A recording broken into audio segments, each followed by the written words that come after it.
या विशेष व्याख्यानासाठी मला जो विषय दिलाय, तर तो विषय सांगताना म्हणजे मला जो पाठवला, तो असं सांगितलं होतं की असत्याबद्दल सत्यकथन, स्वातंत्र्य, संविधान, देशभक्ती, राष्ट्रवाद, संस्कृती आणि बरंच काही.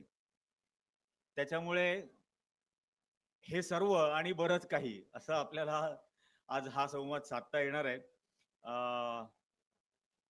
मी आलो म्हणजे दुपारी आलो. 3 दिवस मी आधी केरळमध्ये होतो एका शिबिरासाठी.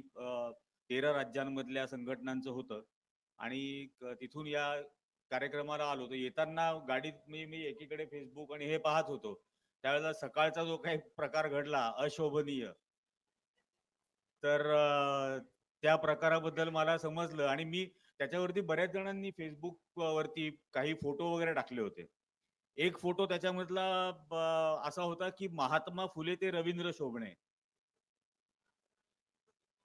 म्हणजे मला काही समजलंच नाही की महात्मा फुले ते रवींद्र शोभणे कोणाच्या रांगेमध्ये जाऊन बसू पाहत आहे. हे शोभतं का? म्हणजे हे शोभणे नाही असं खरं तर असायला हवं. पण अशा पद्धतीने हे झालं. एक फोटो कालपासून फिरत होता बहिणाबाई चौधरींबरोबर भेट घेतल्याचा. म्हणजे आता असं बघितल्यानंतर माझ्या मनात आलं की खरंच भेटायला जा.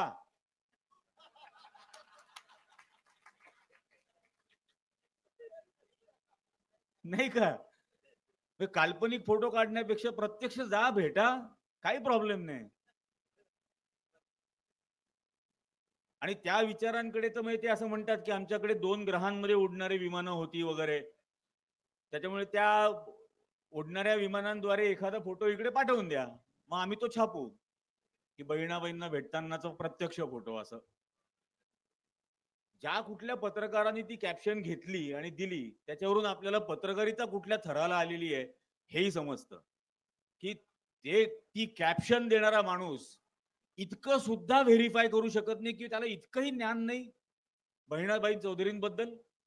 या भूमीमध्ये जी साने गुरुजींची भूमी आहे, जी बहिणाबाईंची भूमी आहे, ही भूमी शाहीर साबळेंची भूमी आहे.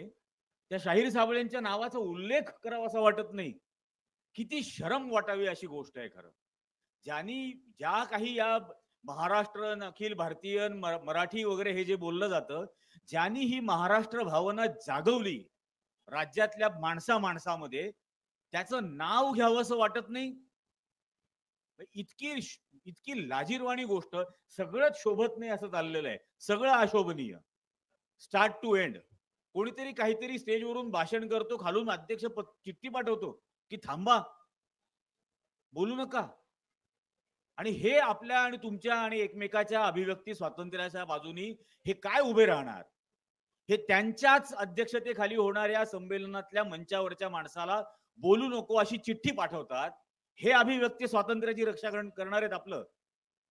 त्यामुळे या भ्रमामध्ये कोणीही नाही. सुदैवानी म्हणूनच तिकडेही कोणी नाही.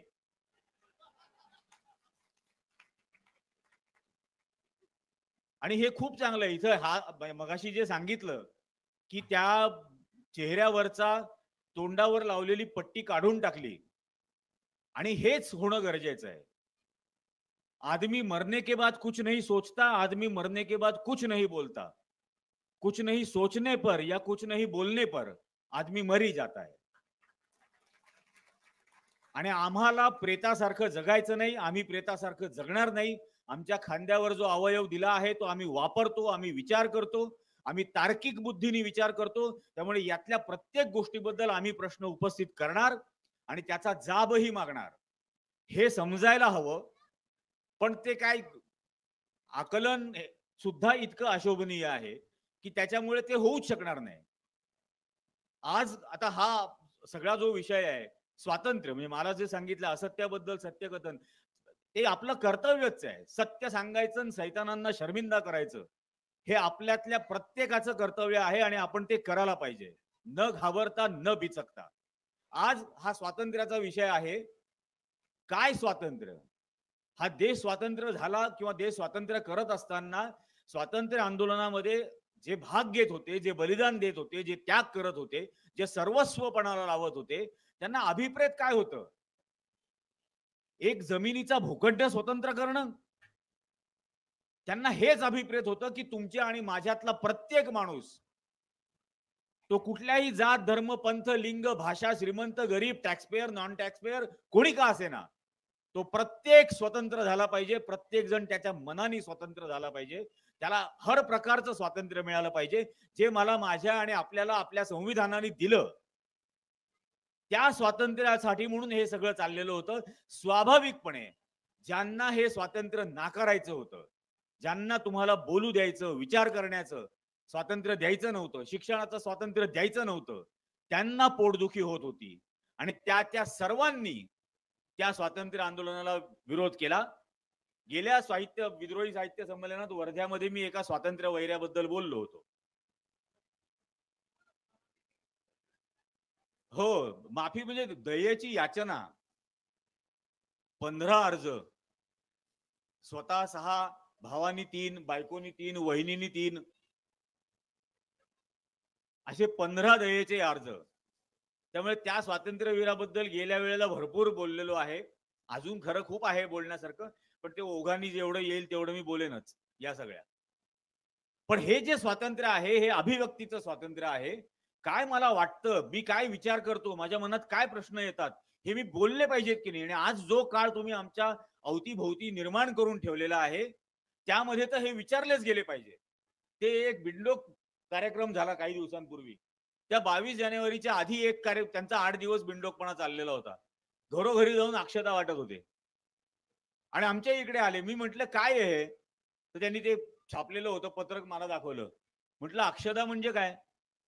तो म्हणे तांदूळ.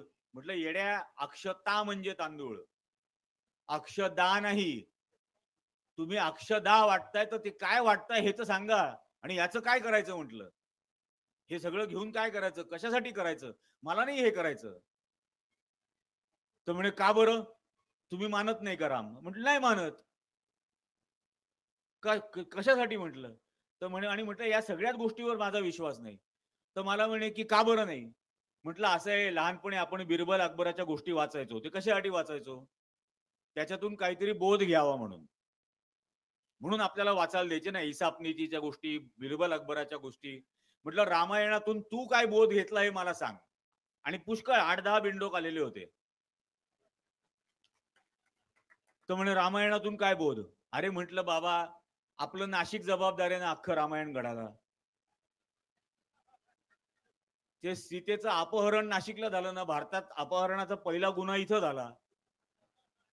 आता ते अपहरण झालं कसं म्हटलं. तो लक्ष्मण तर लक्ष्मण रेषा आखून गेला होता. जो कोण ओलांडून आतमध्ये येईल तो जळून जाईल. मग रावण का नाही जळला?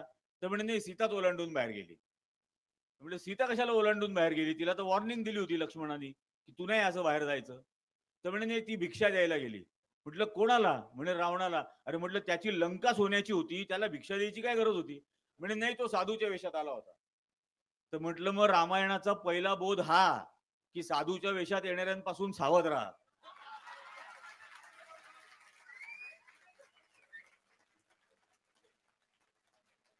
आणि म्हटलं रावण कोण होता?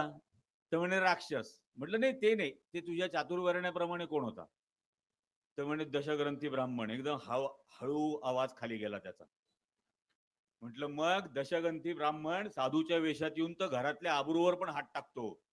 हा रामायणाचा संदेश.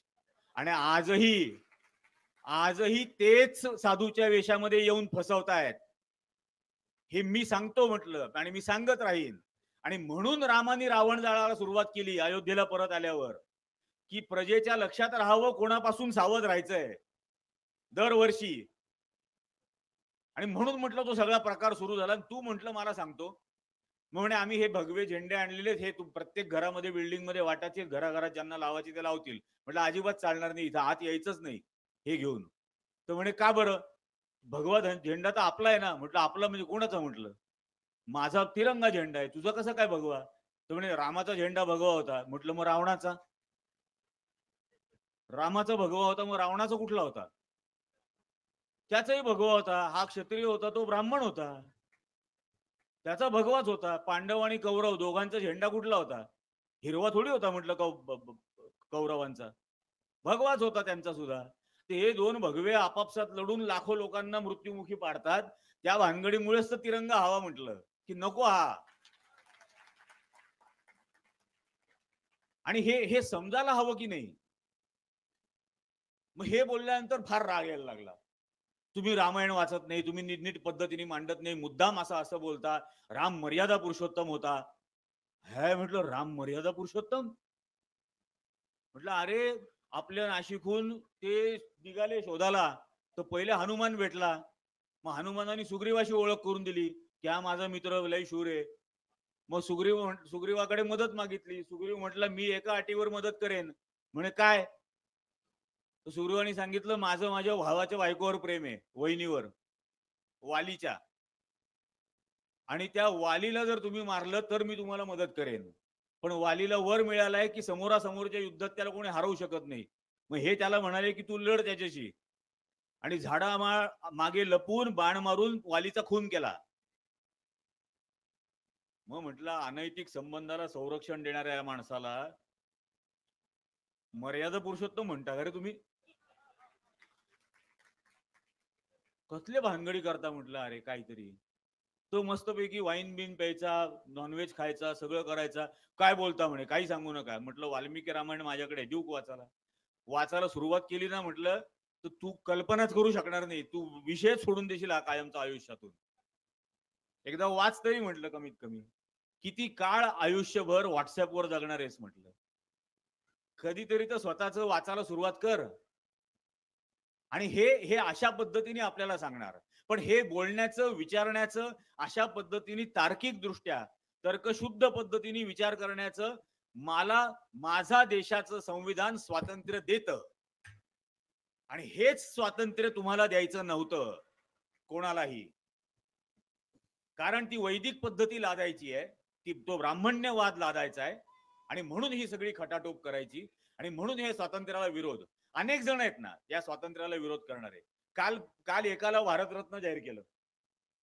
त्यातल्या म्हणजे निशाने पाकिस्तान आणि भारतरत्न दोन्ही मिळणारा एकच माणूस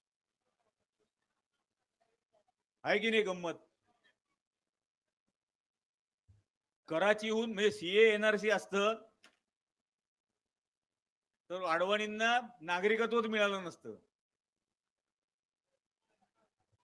कराचीहून पळून आले म्हणून.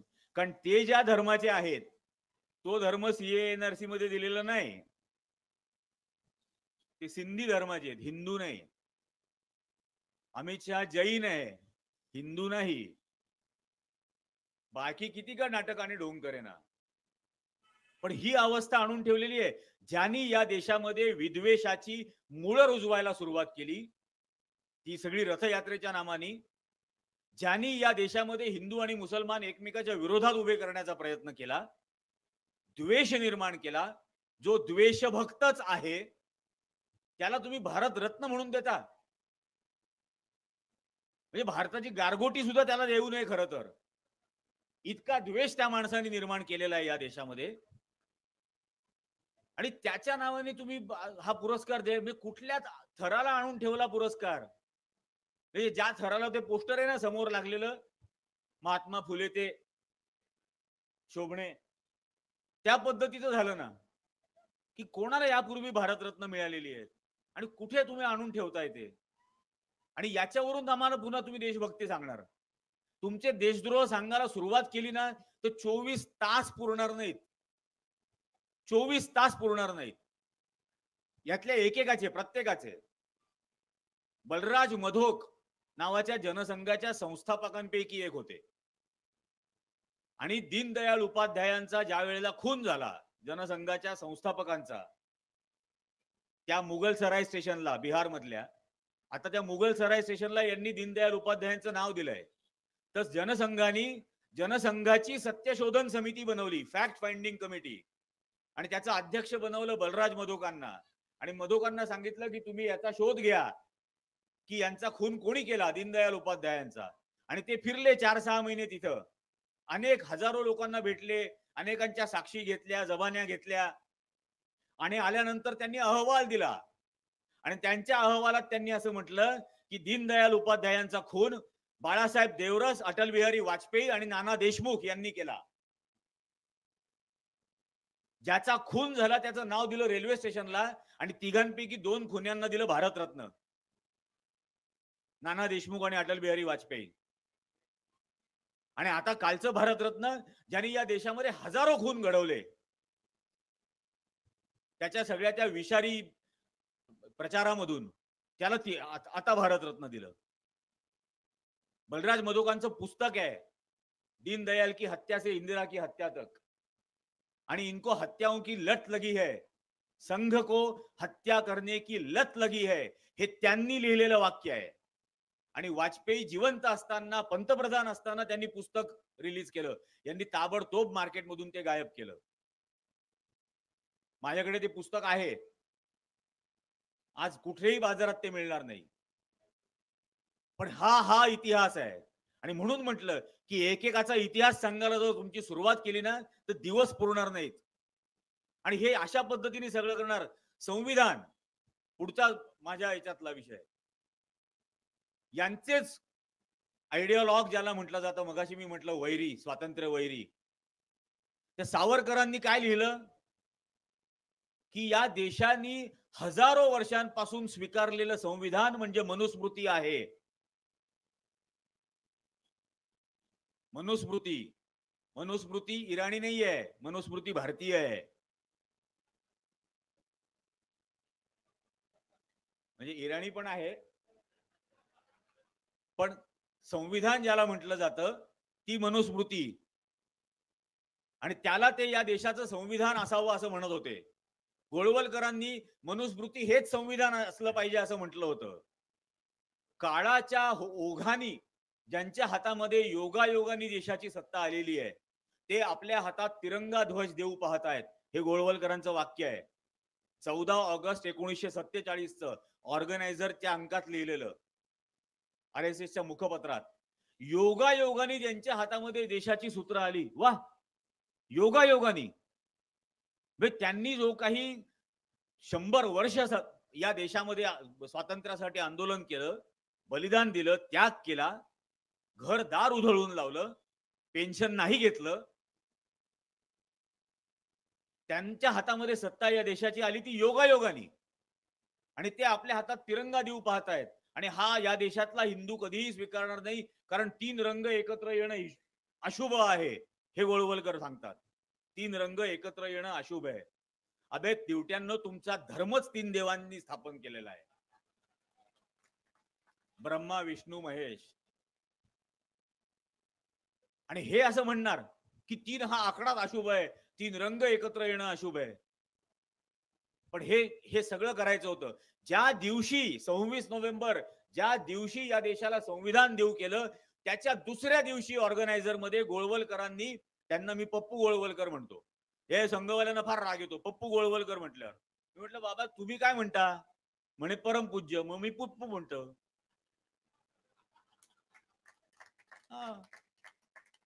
या पप्पू गोळवलकरनी त्याच्या पुस्तकात, त्या ऑर्गनायझर मध्ये 27 जानेवारीला आर्टिकल लिहिलं, आणि त्यात असं लिहिलं की आंबेडकर आणि नेहरूंना असं वाटतं की संघ या देशाला 200 वर्ष मागे ढकलू पाहतोय. तर मी त्यांना सांगू इच्छितो की संघ देशाला 200 नाही, 2000 वर्ष मागे ढकलू पाहतोय. 2000 वर्ष. निर्लज्ज कबुली. आणि 2000 वर्षापूर्वीच्या कुठल्या काळामध्ये? या मनुस्मृतीच्या काळात न्यायचं होतं. या देशाचं संविधान जगातलं पहिलं असं संविधान, जे या देशातल्या लोकांनी या देशातल्या लोकांना अर्पण केलं. हे कुठल्या देवाला, कुठल्या धर्माला, कुठल्या जातीला, कुठल्या पंथाला अर्पण केलेलं संविधान नाही.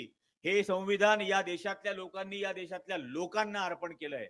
आणि त्याचे पहिले 3 शब्द, आम्ही भारताचे लोक.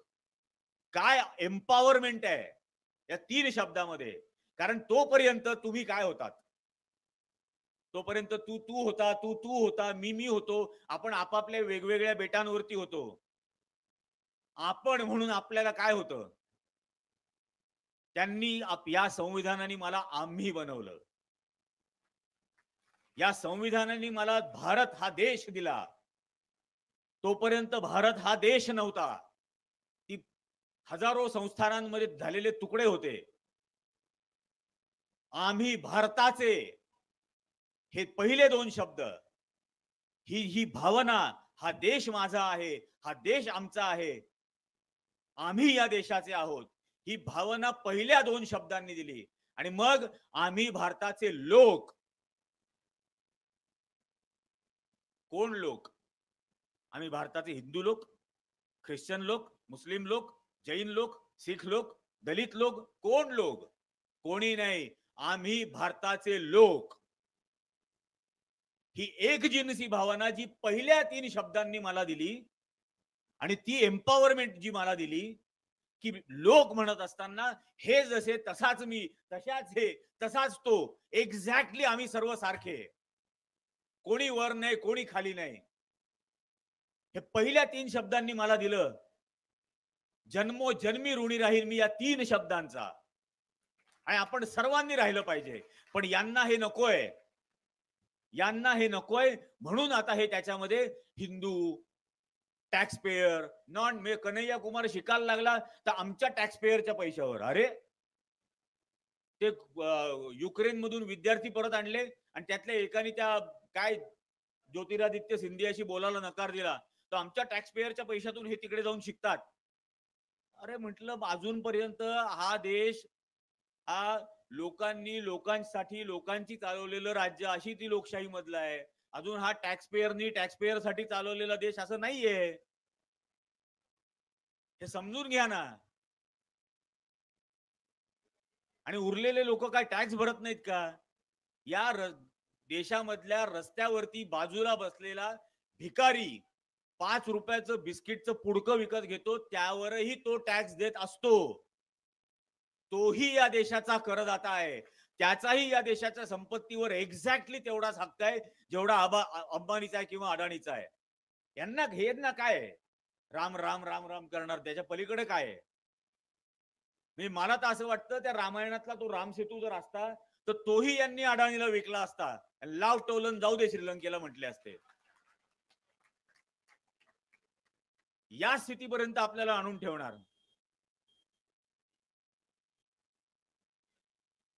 तर स्वातंत्र्य संविधान, या संविधानाने मला हक्क, अधिकार आणि कर्तव्य दिली. या संविधानाने मला पहिल्यांदा सांगितलं की या देशातल्या नागरिकांचं प्रत्येकाचं कर्तव्य असेल. काय कर्तव्य असेल? या देशातला वैज्ञानिक दृष्टिकोन वाढीस घालणं, वाढीस त्याला लावणं.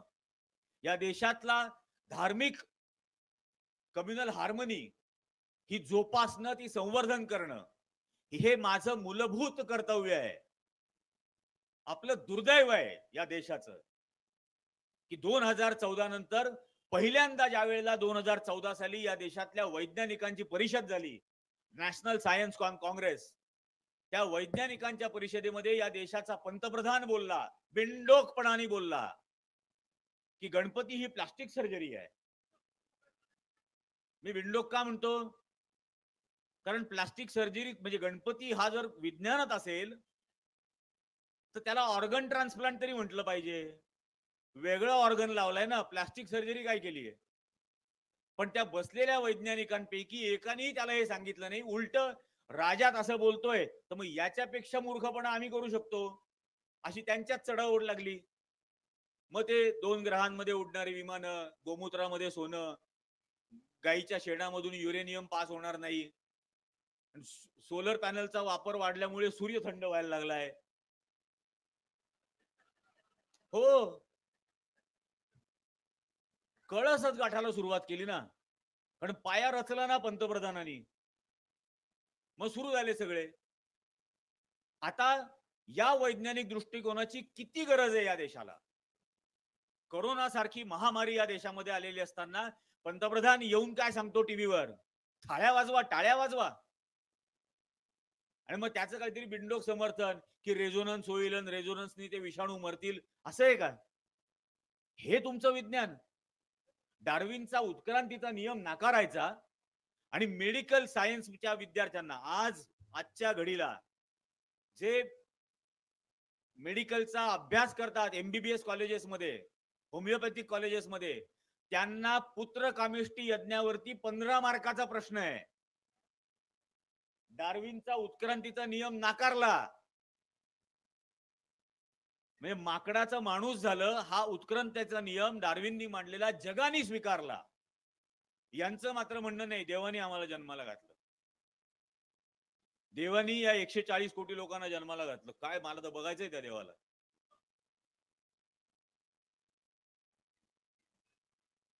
त्या डार्विनच्या नियमाचा दुसरा भाग आहे की डार्विनचं विज्ञान जगातलं विज्ञान हे सांगतं की उत्क्रांतीतून माकडाचा माणूस झाला. माणसानी माणूस बनल्यानंतर विज्ञानाची साथ सोडली तर त्याचं परत माकड बनेल. आणि हे आपल्याला माकड बनवू पाहतायत. मग आपण हे आपल्या संविधानातलं मूलभूत कर्तव्य विसरणार आहोत का? यांनी कितीही गुमराह करण्याचा प्रयत्न केला, आपण हे विसरणार आहोत का की नाही? या प्रत्येक गोष्टीला आम्ही विरोध करू. ते थाळ्या वाजवणं, टाळ्या वाजवणं, दिवे लावा, अंधार करा, हे हा काय बावलटपणा आहे? जगामध्ये करोडो लोक मरायला लागलेले आहेत. या देशात मेले 50-50 लाख लोक मेली. नदीमध्ये त्यांची प्रेतं टाकावी लागली, पुरून ठेवावी लागली नदीच्या काठाला. पुरलेली प्रेतं कुत्र्यांनी बाहेर काढली आणि त्याचे लचके तोडले या योगी आदित्यनाथच्या राज्यात. आणि त्या महामारीमध्ये हा कुंभमेळा घेतो. आणि हा कुंभमेळा घेत असताना असं सांगतो, मी ही स्टोरी केली होती द वीक मॅगझिन मध्ये असताना की कारण मी नाशिकचा असल्यामुळे मला खूप कुतूहल होतं या गोष्टींचं की सुरुवात कशी झाली कुंभमेळ्याची. एका त्या फ्रेंच प्रवासी जो भारतात आला होता, काय 13 वर्ष राहिला, त्याचं वाचलं. मग ते वाचल्यानंतर माझ्या लक्षात आलं की यात कुठेही कुंभमेळ्याचा उल्लेख नाही. त्यांनी दिवाळीचा उल्लेख केलाय, फेस्टिवल ऑफ लाईट्स म्हणून. चायनीज प्रवाशाचं पुस्तक वाचलं, तो 17 वर्ष इथं होता, त्याच्याही पुस्तकात कुंभमेळ्याचा उल्लेख नाही. मग ते शोधायला सुरुवात केलं, कारण इन्व्हेस्टिगेटिव्ह जर्नलिस्ट होतो, शोध पत्रकारिता करत होतो. आणि शोध पत्रकारिता ही कल्चर टू ऍग्रिकल्चर असते, ती फक्त गुन्ह्यांच्या बाबत नसते. आणि मग ते शोधायला लागलो. त्यावेळेला अकबराची 14 फरमानं मिळाली. अकबराने पहिलं फरमान काढून या हगड्या येड्या महंत्यांना बोलावलं आणि त्यांना म्हणाला की मुस्लिम समाज ज्या पद्धतीने हजच्या वेळेला एकत्र येतो, त्या पद्धतीने हिंदूंना एकत्र आणण्यासाठी काहीतरी करा. मग ते गेले. मग ते काही दिवसांनी परत आले आणि मग म्हटले की आमच्या पुराणामध्ये एक कथा आहे, देव आणि राक्षसांमध्ये काय ते समुद्र मंथन झालं आणि मग त्यात अमृत निघाल्यावर अमृत घेऊन देव पळाले, राक्षस मागे लागले, त्याचे 4 थेंब भारतात कुठेतरी सांडले 4 ठिकाणी. त्या 4 ठिकाणी हे करता येईल, कारण एका ठिकाणी एवढ्या दुर्गम देशातून सगळी लोक येणं अवघड आहे. मग त्यांनी सांगितलं करा. मग म्हणे याचा खर्च कसा करायचा? मग त्यांनी या 4ही ठिकाणी 2-2, 2.5 हजार एकर जमिनी यांना दान केल्या.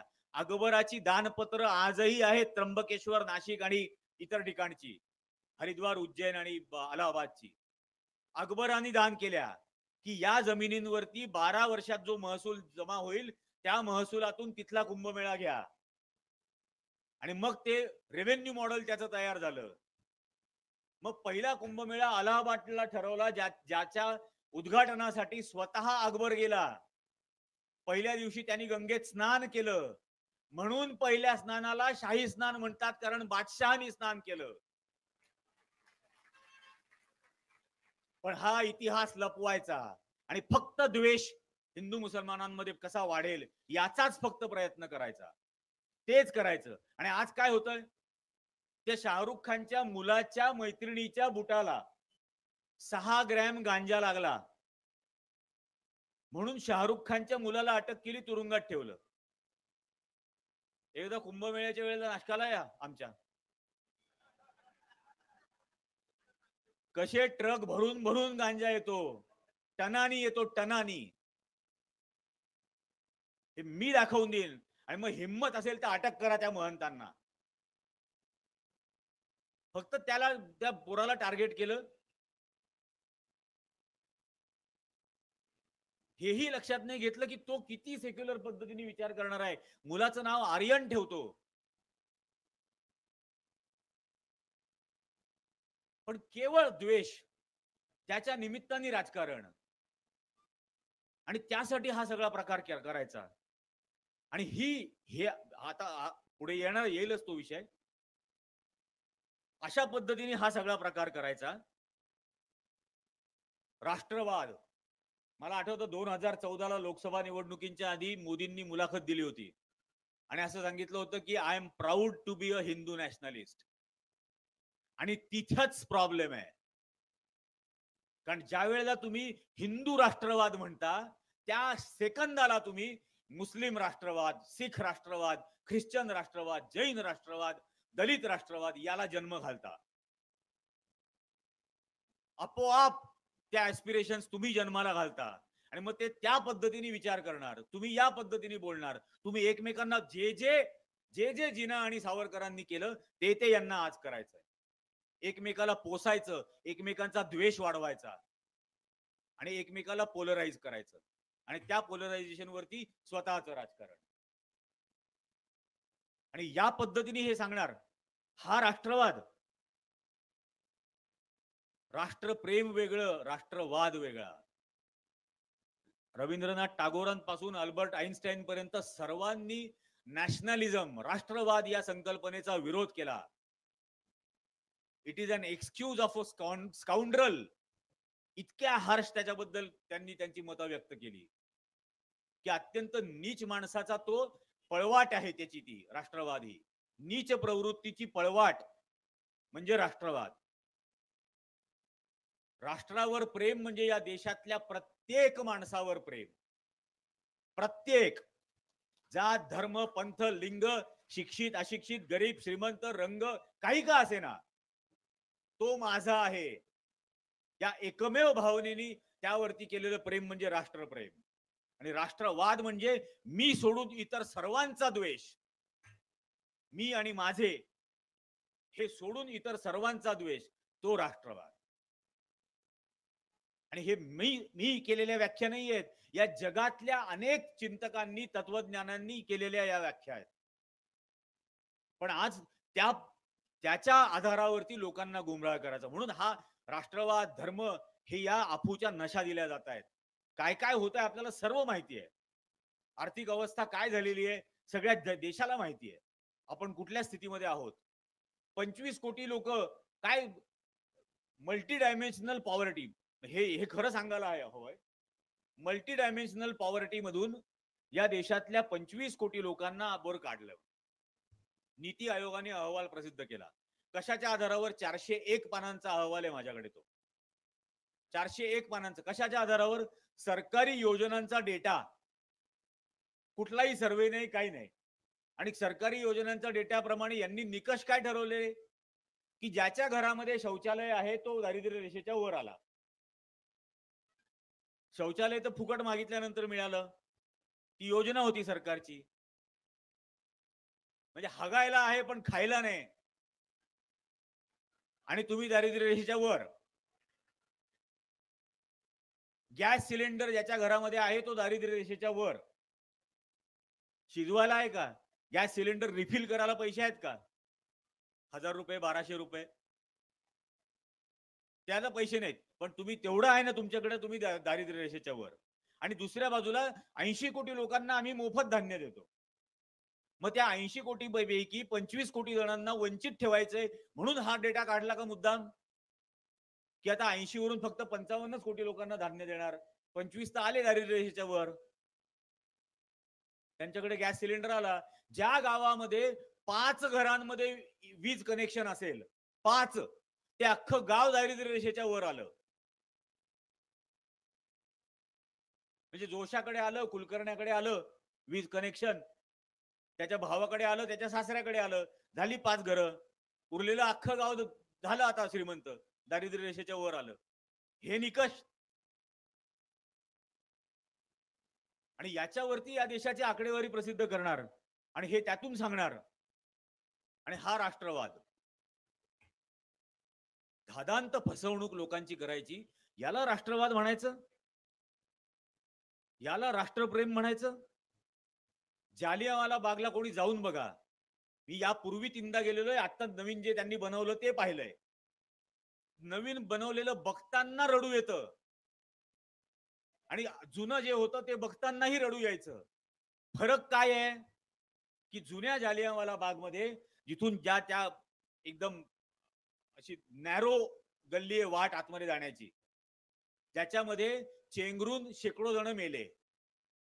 आतमध्ये गेल्यानंतर चारी बाजूच्या भिंतींमध्ये एवढ्या 4-4 इंच 3-3 इंच खोल अशा बंदुकीच्या गोळ्यांच्या खुणा होत्या.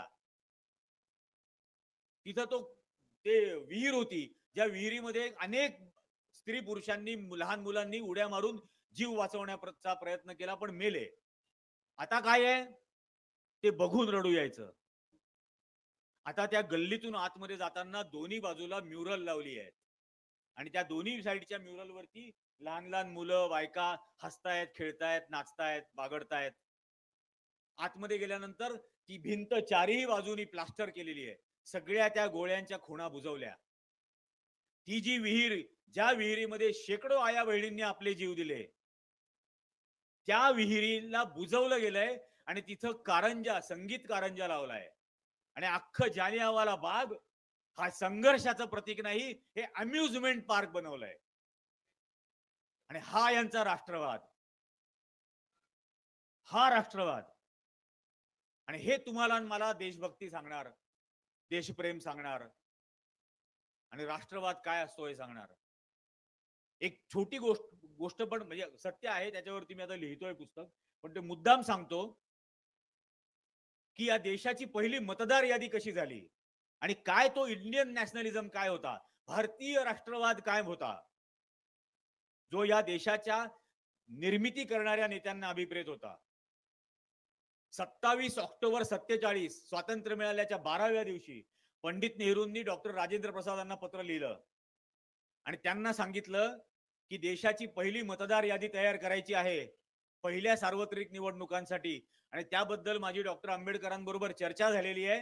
21 वर्षाचा प्रौढ आणि 6 महिन्याचं डोमिसाईल या दोन निकषांवरती ही मतदार यादी बनवायची आहे.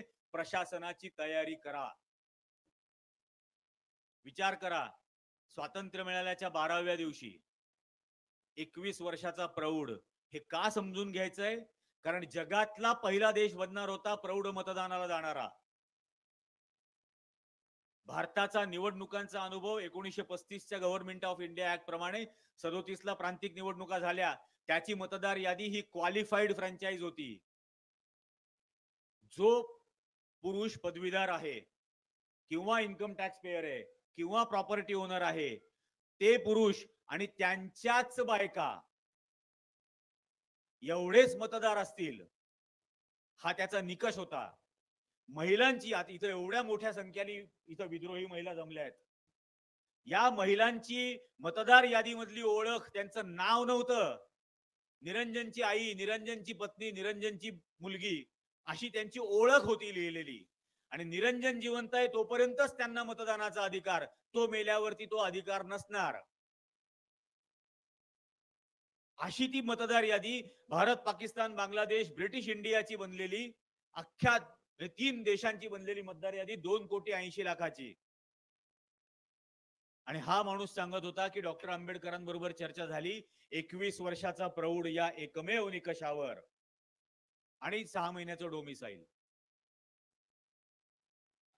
कोणालाच कल्पना नाही की काय किती लोक असतील. आणि मग बी.एन. रावांना नेमलं. बी.एन. रावांचं अपॉइंटमेंट लेटर नेहरूंनी त्यांना दिलं, त्यावेळेला त्यात असं लिहिलं की देशाची उभारणी संस्थात्मक आणि संविधानात्मक आधारावरती करायची आहे.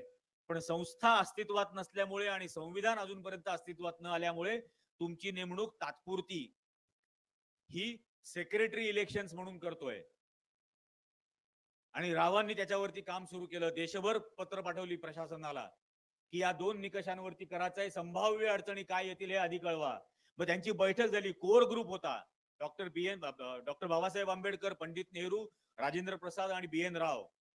त्यांची दर 8 दिवसांनी बैठक व्हायची. यासाठी मी निवडणूक आयोगाच्या 16,000 आर्काइव्हल फाईल्स आणलेल्या आहेत आणि त्यात हे सगळे मिनिट्स ऑफ मीटिंग आहेत.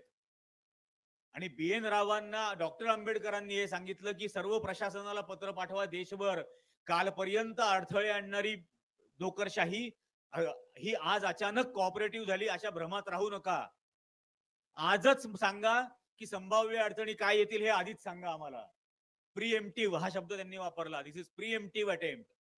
आणि मग पाठवली गेली.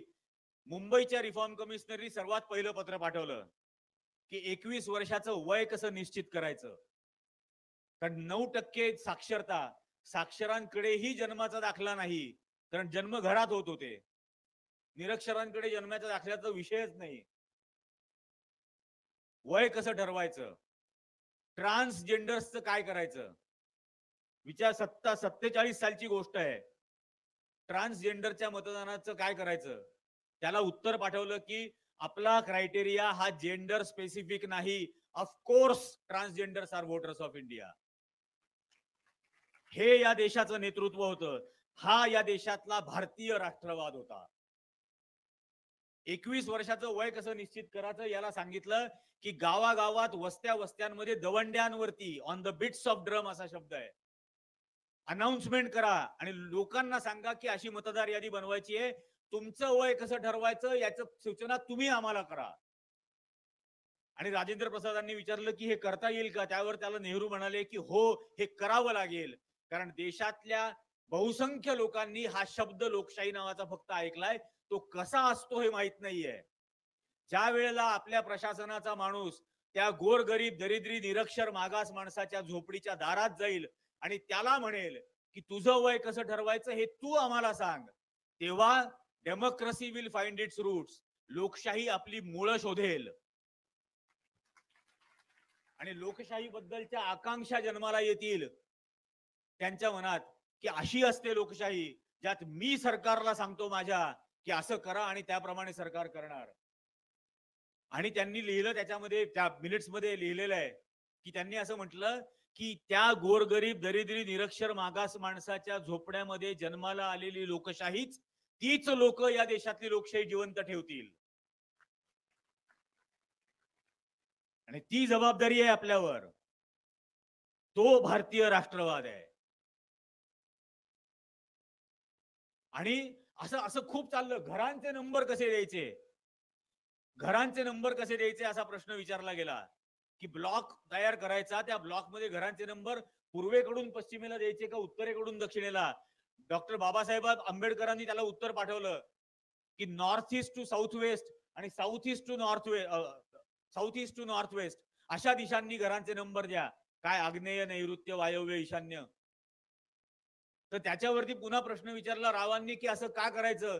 त्याला त्यांनी सांगितलं या देशातला उच्चवर्णीय हा पूर्व पश्चिम उत्तर दक्षिण दिशांना राहतो, उरलेला सर्व बहुजन समाज हा इतर दिशांना विखुरलेला असतो.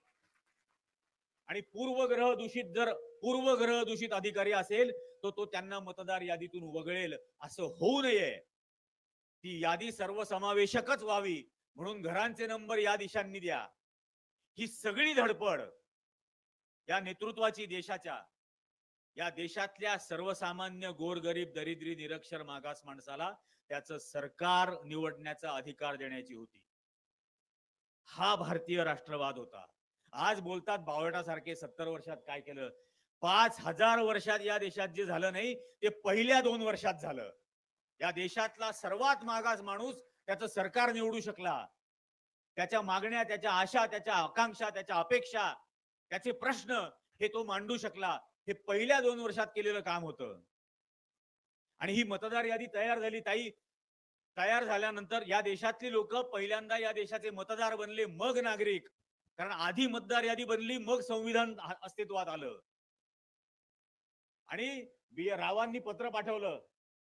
रावांनी पत्र पाठवल्यानंतर त्यांनी असं लिहिलं की 14,92,00,000 मतदार, 14,92,00,000 मतदार, 49.2% लोकसंख्या असलेली 388 यार्ड उंच अशी मतदार यादी अस्तित्वात आलेली आहे.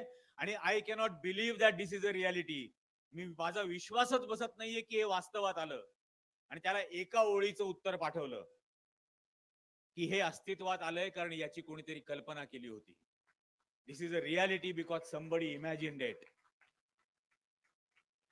इतकं प्रॉफेटिक विचार करणारं, इतका दूरगामी, इतका बारीक सारीक गोष्टींचा विचार करणारं या देशाचं नेतृत्व होतं. या देशातल्या लोकांना जास्तीत जास्त अधिकार आणि हक्क दिले पाहिजेत यासाठी त्यांची सगळी धडपड होती. आणि केवढा प्रत्येक गोष्टीचा अभ्यास होता. आज सगळी धडपड काय आहे, आज जास्तीत जास्त लोकांचा अधिकार कसा काढून घेता येईल. 8 दिवसात सीए एनआरसी आणू म्हणून तो सांगतो तडीपार. 8 दिवसात आणून दाखव, आणून दाखव. जे त्याही वेळेला आम्ही बोलत होतो ते पुन्हा सांगू, छाती ठोकून सांगू, कागज नाही दिखाएंगे. काय वाटेल ते करा, नाही जुमानणार म्हणजे नाही जुमानणार. आणि ह्या सर्व विद्रोहांची सुरुवात याच विद्रोही साहित्य संमेलनातून झाली पाहिजे.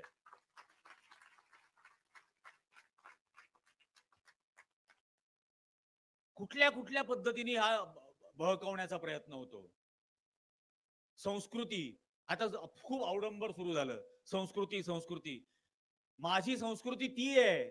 अकबर सुरू करून देत होता तुमचा कुंभमेळा.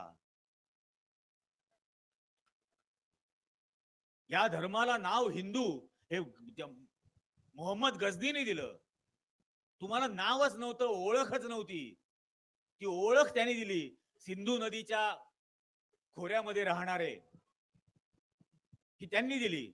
आणि आज काय ढोंग करतात ते 22 तारखेचा जो कार्यक्रम झाला आपण बऱ्याच जणांनी टीव्हीवर पाहिला असेल. माझा का विरोध, तर म्हणजे शंकराचार्यांनी विरोध केला. माझा म्हणून नाही, शंकराचार्यांना भीती ही आहे की हे दुकान आपल्या हातातून राजकारण्यांच्या हातात जाऊ नये, ही शंकराचार्यांची भीती. माझं म्हणणं ते द्वेषाचं प्रतीक आहे. या देशातल्या, या देशाच्या संविधानावरती, या देशाच्या धर्मनिरपेक्षतेवरती केलेला तो पहिला हल्ला आहे 6 डिसेंबर 92चा. आणि त्याचा तुम्ही एवढा गौरव करता. बरं करता, पैसे घेऊन नाचणाऱ्या नट्यांना तिथं बोलवता. देशाच्या राष्ट्रपतीला बोलवासं वाटत नाही तुम्हाला, कारण ती आदिवासी आहे, ती विधवा आहे म्हणून तिला तिथं बोलवायचं नाही. तिला तिला त्या याच्यात बोलवायचं नाही, संसदेच्या उद्घाटनाला बोलवायचं नाही. यातल्या खूप गोष्टींचा आपण लक्षात घेतल्या पाहिजेत. तुम्ही अनेक महिला त्या हरतालिकेची पूजा, नंतर काय वटसावित्री, हळदी कुंकू करतात. त्या का केलेल्या आहेत माहिती आहे? ठरवले का हे सगळे का गोष्टी ठरल्या? विधवांना अपमानित करण्यासाठी या गोष्टी सुरू केल्या गेल्या. माझी आई आहे. ती विवाहित आहे का विधवा आहे याच्याशी काय संबंध? पण त्यांच्यामध्ये डिस्क्रिमिनेट करण्यासाठी असले प्रकार विधी सुरू केले. आणि तोच विधवांचा अपमान करण्याची परंपरा आजही नरेंद्र मोदी 22 जानेवारीला दाखवून दिलं त्यांनी. आणि स्वतःला काय हिंदू म्हणून आम्ही गेलो. हिंदू धर्मामध्ये शुभ कार्य अशी होतात, शुभ कार्य सपत्नीक केली जातात ना. सगळी अशुभ कार्य एकटा पुरुष करतो. अंत्यविधी असेल, 10वा असेल, 12वा असेल, श्राद्ध असेल, तिथं बायकोला बसवत नाहीत.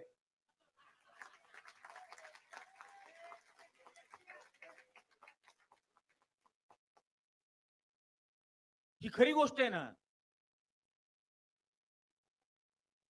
मग जोडपं नव्हतं बसलं, किंवा मग मी असं म्हणेन की या पूजेला एक जोडपं बसलं होतं, मोदीन भागवत नावाचं.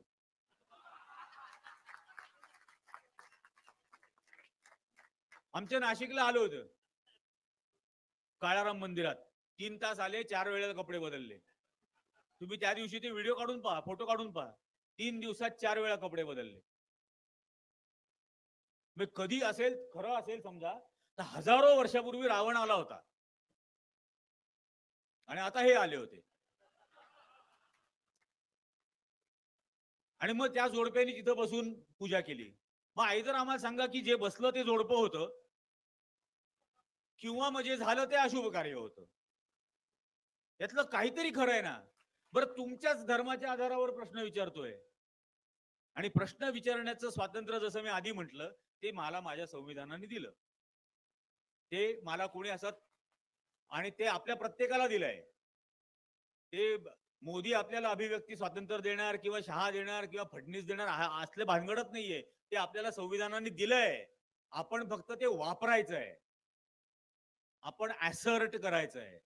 ते आपण करणार आहोत का, हे प्रश्न आपण विचारणार आहोत का? आणि हे प्रश्न विचारूनच आपण आपल्या लहान मुलाबाळांना शहाणं करू शकतो, त्यांना विचार करण्यासाठी प्रवृत्त करू शकतो. की विचार करा, हे जे चाललंय ते हे योग्य आहे का? कुठल्या म्हणजे कुठली संस्कृती? बिल्किस बानोच्या आरोपींना तुम्ही सोडून देता, ही संस्कृती तुमची हिंदू संस्कृती? आणि सोडल्यानंतर त्याचं समर्थन करता की ते ब्राह्मण होते आणि त्यांची तुरुंगाच्या आतली वागणूक चांगली होती म्हणून त्यांना सूट दिली. अरे, तुरुंगाच्या बाहेरची वागणूक अत्यंत लांछनास्पद होती म्हणून तुरुंगात टाकलं ना. तुरुंगातली वागणूक चांगली आहे म्हणून काय सोडता?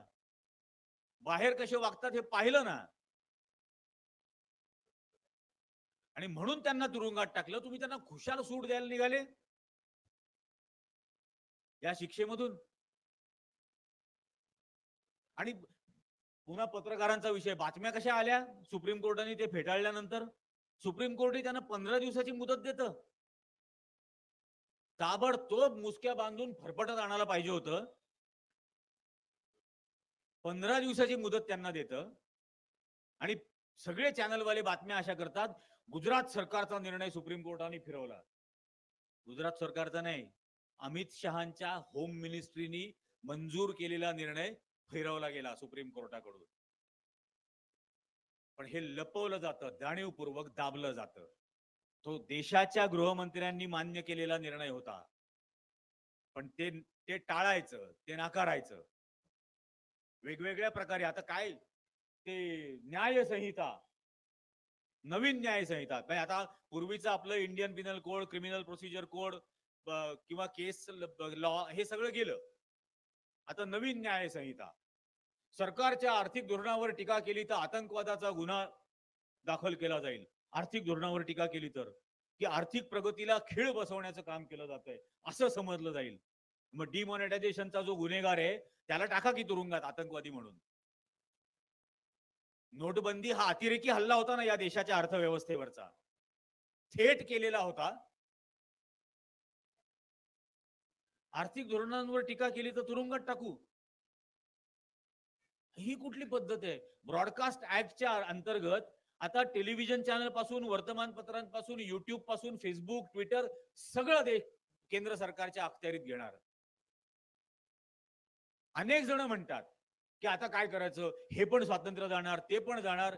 मी त्यांना म्हणतो की बाबा, आपलेच वाडवडील होते, आपलेच आजी आजोबा होते जे या देशाच्या स्वातंत्र्यासाठी लढले, आणि ते ज्या वेळेला लढले त्यावेळेला या देशातली न्याय व्यवस्था विरोधात होती, या देशातलं लष्कर विरोधात होतं, या देशातली बहुसंख्य सरकार प्रायोजित माध्यम विरोधामध्ये होती त्यावेळेची, या देशातले पोलीस विरोधामध्ये होते. तरीही आपले आईबाप लढले, स्वातंत्र्य मिळवलं. आपण तसंच लढू पुन्हा.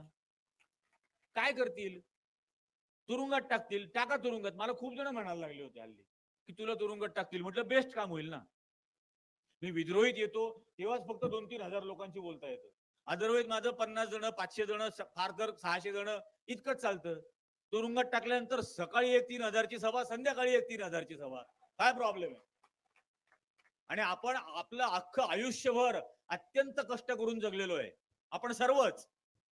4-6 महिने फुकट खाऊ ना, काय प्रॉब्लेम आहे? काही अडचण नाही. त्यामुळे तुरुंगा बिरुंगाच्या भीत्याने लोकांना दाखवायच्या. स्वातंत्र्य हेच लक्ष्य आहे. लोकशाही हाच आमचा धर्म आहे. संविधान हाच आमचा धर्मग्रंथ आहे. आणि जोपर्यंत आम्ही ते मानतो तोपर्यंत त्यासाठी वाटेल ती किंमत आम्ही चुकवू. आपल्या लोकशाहीच्या धर्मरक्षणासाठी, आपल्या संविधाना या धर्मग्रंथाच्या रक्षणासाठी आपण किंमत चुकवणार की नाही? वाटेल ती किंमत लागली तरी ती चुकवायची तयारी ठेवली पाहिजे. माझी एक मैत्रीण आहे पुण्यात, तिने टी शर्ट बनवलेत आणि तिने मला एक गिफ्ट पाठवला. त्या टी शर्ट वरती असं लिहिलंय की तुम्हारी बंदूक की एक गोली पर मेरा नाम भी लिखो. आपण ते वापरायला हवेत. फार सुंदर बनवलेत. लव जिहाद आणि आंतरजातीय लग्न, आंतरधर्मीय लग्नाच्या विरोध यांनी जो सुरू केला या सगळ्या संघवाल्यांनी, त्यासाठी एक टी शर्ट बनवलाय की मिया बीबी राजी तो क्या करेगा नाझी. अशा वाक्यांचा आपण ते टी शर्ट वापरून फार मोठ्या प्रमाणावरती लोकांमध्ये याचा प्रचार करू शकतो, जागृती आणण्याचा प्रयत्न करू शकतो. साने गुरुजींचं आपलं हे गाव आहे. खरा तो एकच धर्म जगाला प्रेम अर्पावे. तुम्ही कितीही द्वेष पसरवा, आम्ही हा प्रेमाचा संदेश देणाराच धर्माची भाषा, एकतेची भाषा, समानतेची भाषा, हीच सांगणारी भाषा आम्ही लोकांपर्यंत घेऊन जाऊ आणि कायम तीच भाषा लोकांना समजावून देत राहू. तुम्ही कितीही प्रयत्न केला तरी त्याचा काही उपयोग होणार नाही. एक गोष्ट लक्षात ठेवली पाहिजे आपण सर्वांनी, की hatred has an expiry date. द्वेषाचा मृत्यू अटळ असतो, कारण द्वेष बाळगणारा माणूसच थकून जातो.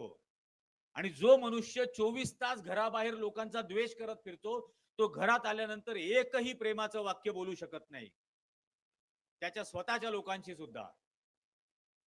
त्यामुळे द्वेषाचं मरण अटळ आहे, प्रेमच अजरामर आहे, प्रेमच शाश्वत आहे, बंधुताच शाश्वत आहे, सत्यच शाश्वत आहे. आणि ती मूल्य आपल्याला आपल्या स्वातंत्र्य आंदोलनाने दिलेली आहेत. लोकशाही, धर्मनिरपेक्षता, सत्य, अहिंसा, प्रेम, हीच मूल्य शाश्वत आहेत. आणि या शाश्वत मूल्यांच्या समोर यांच्याकडे काहीच नाही. इतके हे कर्मदारिद्र्य आहेत, म्हणून हे फक्त द्वेष घेऊन चालतात. पण याचं उत्तर अशाच संमेलनांमध्ये, याच मानसिकतेने, अशाच विद्रोहातून आपल्याला द्यावं लागेल. येणाऱ्याही काळामध्ये आपण हे देत राहू आणि तेवढ्याच म्हणजे प्रखरपणाने, मुंह तोड जबाब ज्याला म्हणतात, तेवढ्याच प्रखर पद्धतीने देऊ. मला पुण्यातल्या एका कार्यक्रमामध्ये असं झालं की कार्यक्रमाच्या 1 मिनिटं आधी एक जण आला आणि मला म्हटला की इथं काही संघवाले आलेत आणि ते बरोबर काही पोरांना पण घेऊन आलेत, तर काहीतरी गोंधळ घालतील. म्हटलं बर. मग मी सुरुवात केल्यानंतर पहिलंच वाक्य बोललो की मला अशी अशी गुड न्यूज मिळालेली आहे की इथं आलेत काही संघाचे आणि काहीतरी गोंधळ घालण्याचा प्रयत्न करणार वगैरे मला सांगितलंय. तर मला पहिले तुम्हाला एकच सांगायचं आहे की असा जर काही प्रकार तुम्ही प्रयत्न केलात तर तुमच्यातल्या किमान एका माणसाला मरेपर्यंत मी मारेन.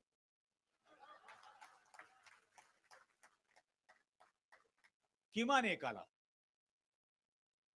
आणि हे होऊ द्यायचं नसेल तर चुपचाप बसन, ऐकून घ्या. आणि मग ते सगळं झालं कार्यक्रम, काही प्रॉब्लेम नाही. त्यामुळे ऍक्च्युअली झुंडीने फिरणारी माणसं आहेत. काय काय करणार आहेत? एक लक्षात घ्या, हा जो सगळा ब्राह्मण्यवादाची विचारसरणी मांडणारा वर्ग आहे, हा झुंडीने राहतो, झुंडीने फिरतो, हे ट्रोलिंग झुंडीने करतो, कारण एकट्यामध्ये किंचितही बळ नाही. आणि यातल्या एकाला प्रतिकार केला तर झुंड पळून जाते. फक्त आपल्याला असं वाटतं की आपण ऑर्गनाइज नाहीये आणि म्हणून आपण करायचं की नाही. एकदा करून बघा, फक्त एकदा, आणि मी 100% त्याचा रिझल्ट तुम्हाला एका मिनिटात मिळतो की नाही बघा. त्यामुळे हा सगळा जो भाग आहे, त्या दिवशीची एक गंमत, मोदीजी विष्णूचा अवतार आहेत म्हणे 11वा. मग मी त्याला म्हटलं दुसरा कुठला अवतार होता? ते म्हणजे म्हटलं अरे विष्णूचा दुसरा अवतार कुठला होता? पहिला तो विष्णू ना, दुसरा अवतार कुठला होता? तो लागला विचार करायला. म्हणे वराह. त्यातला एक जण म्हटलं. म्हटलं म्हणजे डुकराचा ना? तर म्हणे हो. म्हटलं मग डुकराचा नंबर खूप आधी लागला आहे की नाही? त्यामुळे आपल्याच माणसांची कोठी तुलना करावी एवढा पण अभ्यास करत नाहीत. इतकंही त्यांना भान नाही, अक्कल नाही. म्हणून मी लो आयक्यू बुलडोजर हा शब्द मी त्यांच्यासाठी काढतो, की लो आयक्यू बुलडोजर आहेत. हे फक्त बुलडोज करत जाणार, दुसरं काही नाही. निर्मितीचं यांच्यात हेच म्हणजे क्षमताच नाहीये. जगातल्या सगळ्या राजवटी त्या राजवटींमध्ये काय निर्माण झालं यासाठी माहिती आहेत. अगदी रशियातली झारची असेल, ज्याच्यासाठी आपल्याला माहिती आहे क्रेमलिन उभं राहिलं. मुघलांच्या राजवटीमध्ये अनेक वास्तू या देशात उभ्या राहिल्या. ताजमहाल पासून, लाल किल्ल्यापासून, जंतर मंतरच्या त्या सोलर क्लॉक पर्यंत अनेक गोष्टी इथं उभ्या राहिल्या. मी त्यांना असं म्हणतो, रामायणामध्ये काय उभं राहिलं रे? काय निर्मिती? तर राम सेतू. म्हटलं राम सेतू निर्माण करणाऱ्यांना तुम्ही माकडं म्हणता. ही निर्मितीबद्दल तुमच्या मनात असलेली तुच्छता, प्रत्येक निर्मितीबद्दल या प्रकारची तुच्छता तुमच्याकडे आहे की जगातलं त्यावेळेचं पहिलं आश्चर्य, जगातलं ज्यांनी निर्माण केलं, समुद्रावरचा फ्लायओव्हर बांधला, फ्लोटिंग फ्लायओव्हर, त्यांना तुम्ही माकडं म्हणता. ही तुमच्या मनामध्ये निर्माण करू शकणाऱ्यांबद्दल असलेली तुच्छता आहे. आणि तीच आजही तुम्ही दाखवता. प्रत्येक निर्मितीक्षम माणसाकडे किंवा महिलेकडे याच नजरेने पाहता आणि आपल्याला देशभक्ती सिद्ध करायला सांगतात. ISI साठी गुप्तहेरी करणाऱ्या कुरुलकर पुण्याचा, त्याचं काय झालं? प्रदीप कुरुलकर संघाचा होता ना, ते स्वातंत्र्य वैऱ्याचेच जयंत्या पुण्यतिथ्या साजऱ्या करायचा ना. मग त्याचं काय झालं? 11 जण विश्व हिंदू परिषदेचे भोपाळमध्ये अरेस्ट झाले, पाकिस्तानचं स्पाईंग करतात म्हणून.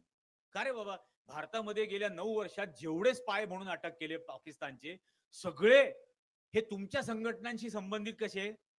आणि निशाने पाकिस्तानलाच भारतरत्न तुम्ही कसं काय देता? आणि आम्हाला विचारता राष्ट्रभक्ती सिद्ध करा. त्यामुळे हा सगळ्या गोष्टी ज्या आहेत, आणि म्हणून मला खूप आवडलं की हे टायटल इतकं छान दिलं होतं मला, असत्याबद्दल सत्यकथन. ही सगळी यांची असत्य आहे आणि मग याबद्दल आपल्याला बोलायला पाहिजे. हे गोरक्षा काय ढोंग आहे. मी स्वतः गुजरातमध्ये रफिक कुरेशी या नावानी 6 महिने राहिलेलो आहे. राजस्थान मधून गाई म्हशी विकत घेऊन गुजरातमध्ये आणायच्या आणि तिथल्या वेगवेगळ्या स्लॉटर हाऊस मध्ये विकायच्या. हे मी 6 महिने केलेलं आहे आणि ते करत असताना वाटेमध्ये कशा पद्धतीने खंडणी गोळा केली जाते याचे व्हिडिओ रेकॉर्ड करत होतो. माझ्याकडे 52 व्हिडिओ आहेत. 9 वेळेला मला ट्रक मधून खाली ओढून बेदम मारहाण केली. पण मला हे माहिती होतं, कारण आम्ही प्रिपरेशन जी इन्व्हेस्टिगेटिव्ह जर्नलिस्ट म्हणून करतो ती करत असताना मी हे ठरवलं होतं की यांना जे अपेक्षित आहे ते मी करणार नाही. आणि मग त्यांना मी पैसे दाखवल्यानंतर त्यांच्या अध्यक्षाकडे घेऊन गेले. मला असं फरशीवर फेकून दिलं खालती त्याच्या समोर आणि त्यांनी असं पायाने मला सुलट केलं. मी पालथा पडलो होतो आणि मला म्हणे क्या कर रहा था? तर म्हटलं धंदा कर रहा था. तर म्हणे क्यों? म्हटलं मेरे को देखो धंदा बढ़ाने का है. आप जो पैसा लेते हो वो कम करो. नाही ते 15,000 रुपये गाईच्या ट्रकला, म्हशीला 6,500, पाड्यांना 5,000 असे घेतात. तर म्हटलं आप जो पैसा लेते हो वो थोड़ा कम करो. म्हणे कितना धंदा करेगा? म्हटलं रोज 40 ट्रक ले जाऊंगा. म्हणे रोज 40 ट्रक लेके जाएगा? तर म्हटलं हाँ लेके जाऊंगा. तर त्या ज्यांनी मला आणून फेकलं होतं त्यांनाच त्यांनी बोलावलं आणि सांगितलं ये इसको उठा सामने बिठा. पैशाचा विषय निघाला ना, लगेच समोर बसवलं आणि मग तो मला म्हणतो हमको डर फैलाने में बहुत टाइम लग गया, अभी पैसा कमाने का टाइम है. म्हणजे त्यांच्या धंद्यामधली गुंतवणूक डर ही आहे. तुमच्या माझ्या मनातलं भय ही त्यांच्या धंद्यातली इन्व्हेस्टमेंट. आणि हे हे त्याच्यावरती तो सांगतो. मग ते चामडं त्याला आणून द्यायचं मोफत आणि त्याची टॅनरी आहे आणि तो एक्सपोर्ट करतो. हा हा खरा संशोधनाचा विषय आहे की तो एक्सपोर्ट करतो. मग मी त्याला म्हटलं की आपके धर्म में तो गाय का नहीं चलता है, फिर चमडा कैसे चलता है? तर त्यांनी मला भिंतीवरती लक्ष्मीची फोटो दाखवला. मला म्हणे की ये देख क्या है? म्हटलं कोई भगवान है. भगवान है. तर म्हणे फिर इसकी पूजा करू की चमड़े की पूजा करू? तो मतलब फिर 2 पैसा हमको भी मिलने दो. तो मैंने तुमको जिंदा रहने के लिए जितना जरूरी है उतना मिलता है ना, बाकी सब हमारा है. भारतामध्ये हा गो हत्येचा कायदा असून सुद्धा भारत जगातला बीफ एक्सपोर्ट करणारा नंबर 1 चा देश बनलाय. आणि कायदा काय सांगतो? गायीची हत्या करायची नाही. आणि जगातला नंबर 1 चा देश. बरं, जो नंबर 1 चा देश म्हणजे एक्सपोर्ट करणारी, बीफ एक्सपोर्ट करणाऱ्या ज्या कंपन्या आहेत त्यातल्या 72% जैन चालवतात. आणि वर्षातून एकदा 8 दिवस सांगतात पर्युषण काळ आहे, अंडी विकायची नाहीत, मांस खायचं नाही, मटण खायचं नाही. आणि हे बीफ एक्सपोर्ट करणार, हे पैसे कमावणार त्याच्यावर. संगीत सोम, भारतीय जनता पक्षाचा खासदार, मुझफ्फरनगरचा तिथून निवडून आलेला खासदार, ज्यांनी तिथल्या दंगली घडवल्या होत्या, तिथला आरोपी येतो. त्याची अल दुआ नावाची कंपनी आहे बीफ एक्सपोर्ट करणारी, स्वतः मालक आहे. अगरवाल म्हणून एक जण आहे, त्याची अल कबीर नावाची कंपनी आहे. यांना त्यावेळेला वाटत नाही. आणि त्या करिश्मा कपूरनी करीना कपूरनी तिच्या मुलाचं नाव काहीतरी ठेवलं तो लगेच तैमूर ठेवलं म्हणून यांना राग. अबे तुमच्या कंपन्या काय आहेत, अल दुवान अल कबीर आणि त्याचं काय, पण तो धंदा आहे ना, त्यात पैसे आहेत. हे ओळखता आलं पाहिजे, आर पार बघता आलं पाहिजे या प्रत्येक गोष्टीच्या. हेतू असल्याशिवाय एकही गोष्ट करत नाहीत. ते मोहन भागवत काही का बोले ना, की या देशात जेवढे राहतात तेवढ्या सर्वांचा डीएनए एकच आहे. हिंदू, मुसलमान, ख्रिश्चन कोणीही असो, सर्वांचा डीएनए एक आहे. मग बिल्किस बानोचा आणि मोहन भागवतांचा पण डीएनए एकच आहे. मग लाज नाही वाटली? आपल्याच डीएनएच्या आपल्याच बहिणीवरती 11 जण बलात्कार करतात, तेव्हा नाही यांच्या डीएनएला वळवळ झाली, त्रास झाला. पण हे होतं. पण उरलेल्या समूहाला त्याची त्याची वाट भरकटवायची, त्याला गुमराह करायचं, यासाठी म्हणून अशी वक्तव्य अधूनमधून मुद्दाम करत राहायची. हाच एक खेळ चालतो. आणि आता पहिल्यांदा त्यांना असं भय निर्माण झालं, हा जो सगळा राजकीय प्रयोग नवीन होऊ पाहतोय इंडिया अलायन्सचा, की सगळं मॅनिप्युलेशन करून सुद्धा 37% मतं मिळाली आणि विरोधातली उरलेली 63 आता एकत्र येऊ पाहतायत. मग धाबं आणलं. मग नितीश कुमारला फोडा, हेमंत सोरेनला तुरुंगात टाका, आणखीन कोणाला धमक्या द्या. आता यातलं काहीही होणार नाही, काही चालणार. आता लोक या प्रत्येक गोष्टीच्या आर पार बघायला लागलेले आहेत आणि कोणत्याही परिस्थितीत देशाचं संविधान, देशातली लोकशाही, तुमचं आणि माझं स्वातंत्र्य हे वाचवायचं असेल तर ही आपल्याला मिळालेली शेवटची संधी आहे. 2024 ही शेवटची संधी. अगदी खरोखर सांगतो, मारून टाकतील तरी सुद्धा हे बोलत राहू. ही शेवटची संधी आहे. प्राणपणाने याचा प्रतिकार करण्याची गरज आलेली आहे. कोणीतरी प्राणपणाने लढलं म्हणून ही मूल्य आपल्याला मिळाली. आज आपल्या मुलाबाळांसाठी ती राहावी म्हणून आपल्याला प्राणपणाने लढायला लागेल. हे कोणीही लोकशाही, धर्मनिरपेक्षता, स्वातंत्र्य हे असं ताटामध्ये सजवून आपल्याला आणून देणार नाहीये. निर्भय वातावरण कोणी असं ताटात सजवून आणून देणार नाहीये. ते आपल्यालाच त्याची किंमत चुकवायला लागेल. त्या 33 कोटीपैकी एकही येणार नाहीये ती थाळी भरून द्यायला. आपण करायचंय ते. आणि म्हणून तितक्याच निर्धाराने, जेवढ्या निर्धाराने आपले आई वडील लढले असतील त्याच्या दुप्पट निर्धाराने ही या देशातली लोकशाही, या देशातलं तुमचं माझं स्वातंत्र्य, आपलं संविधान, आपल्याला संविधानाने दिलेले सर्व हक्क, ही समानता ही जर जपायची असेल तर आपण आज प्राणपणाने लढण्याची गरज आहे. आणि ती मला खरोखर आत्मविश्वास वाटतो की 2024 ला प्राणपणाने या देशातला सर्वसामान्य गोरगरीब माणूस लढेल आणि ही लोकशाही जिंकून दाखवेल पुन्हा एकदा. पण तरीही हे फक्त पुरेसं नसेल, कारण ही लढाई 2050 पर्यंत आपल्याला लढायला लागेल. हे अनेक ठिकाणी पसरलेले आहेत. आणखीन 25 वर्ष लढायची तुमची आणि माझी प्रत्येकाची तयारी असायला हवी. तर आपण याच्यामध्ये यशस्वी होऊ शकू, पूर्ण अर्थाने यशस्वी होऊ शकू. शेवटी पुन्हा एकदा ते दरवेळेला मी जे म्हणतो ते पुन्हा एकदा सांगतो कि आदमी मरने के बाद कुछ नहीं सोचता, आदमी मरने के बाद कुछ नहीं बोलता, कुछ नहीं सोचने पर या कुछ नहीं बोलने पर आदमी मर जाता है. त्यामुळे वाचा, विचार करा, संघर्ष करा, त्याशिवाय काहीही मिळणार नाहीये. आणि आपण सर्वजण अत्यंत निर्धाराने ते करूयात.